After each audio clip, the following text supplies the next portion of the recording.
Hello ladies and gentlemen, and welcome back to another fun match brought to you by me, Max, here on your professional walkthroughs channel. So, on this one, we're going to be taking a look at the new Tier 9 Prince Rupprecht Battleship. And I honestly want to do a bit more research into this. I'm waiting for the Tier 10 ship to become available, but that's gonna take some time.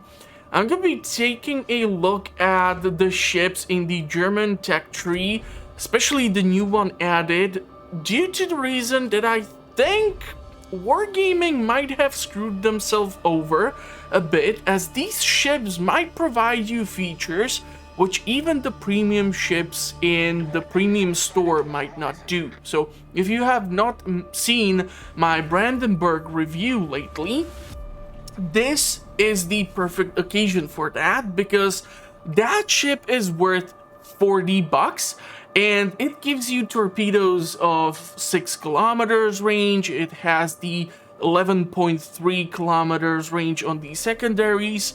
However, you do not have access to hydro.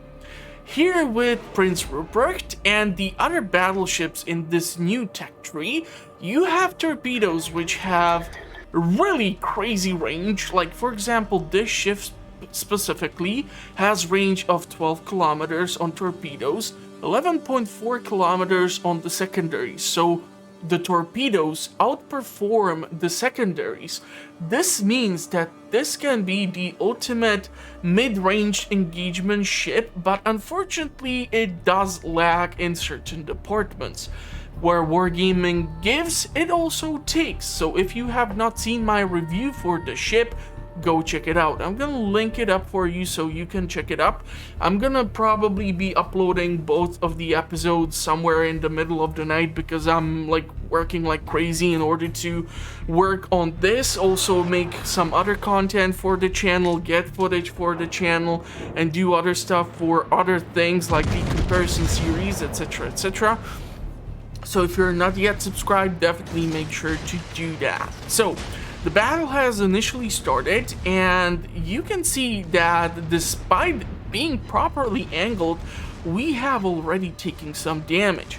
We are able to engage the Dutch cruiser hiding behind the island quite decently thanks to our secondaries, because we are in decent range.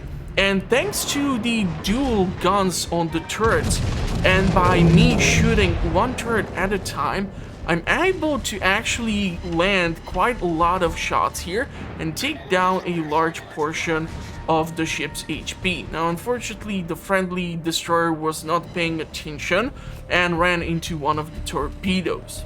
And the funniest thing here is that the Dutch cruiser, or the Dutch waffle, has spawned the bomber squadrons.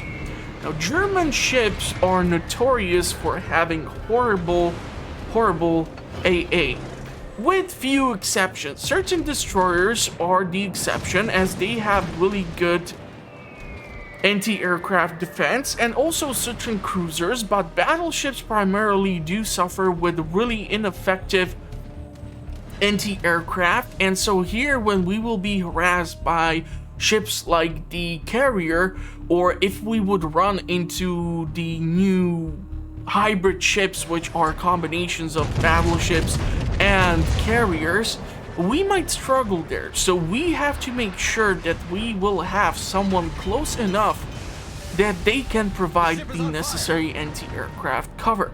You can see that the enemy is bombarding me from both sides, and we are able to keep shooting from both sides.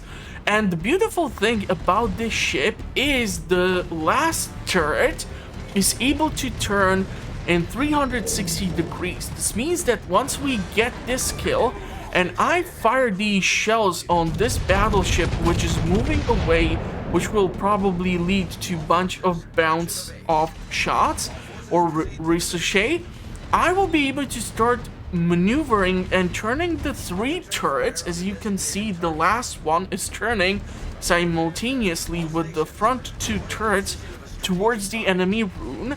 And because the enemy cruiser is up in the open and the German ships are really great at taking out cruisers.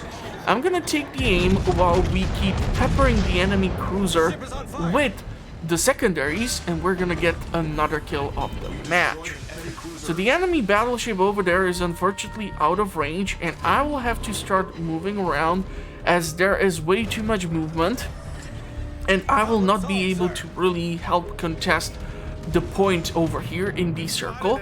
So we're gonna have to start moving as the carrier has noticed me, and the bomber squadron is gonna be quite troublesome. Now, good news for me is the fact that the enemy battleship, if I would be able to angle myself properly, I should be able to launch the torpedoes in its general direction. This is the great thing about this ship. The ship is capable of actually engaging or trying to clear a path in the aggressive approach that it might have. So let's say you are trying to contest a point, but usually if you have these 6 kilometers torpedoes, you cannot really launch them too far ahead and head in. So because I am surrounded by planes, by enemy ships and everything, I launch the torpedoes and I start to turn into the enemy aircraft squadron. In order to not take 3 torpedoes, I will still take some damage, but I have launched torpedoes which can theoretically hit the enemy battleship, and I have turned away from the incoming danger. So hopefully the enemy squadrons will ignore me for now, and I will be able to refocus my attention. Now, because I'm playing so aggressively, I'm really considering getting the gun feeder perk or skill for the captain, as this way I do not have to wait for 30 seconds in order to switch between the HE rounds and the EP rounds, which would be a tremendous help. So I'm trying to launch the depth charges at the enemy submarine, as it looks like our carrier is being chased by the submarine and the destroyer, both hiding behind islands, so I have to be careful here. Fortunately for me, this is the German submarine of tier 10, and in comparison to the Salmon, which is the tier 10 American submarine, the German submarine is able to launch 6 torpedoes only from the front of the ship, and it does not have any torpedoes tubes pointed backwards. So even if the German U-boat here would be able to spot me, it would have to turn all the way around in order to fire upon me. But unfortunately, I have lost the visual, we have lost our carrier, and so I will have to refocus my attention.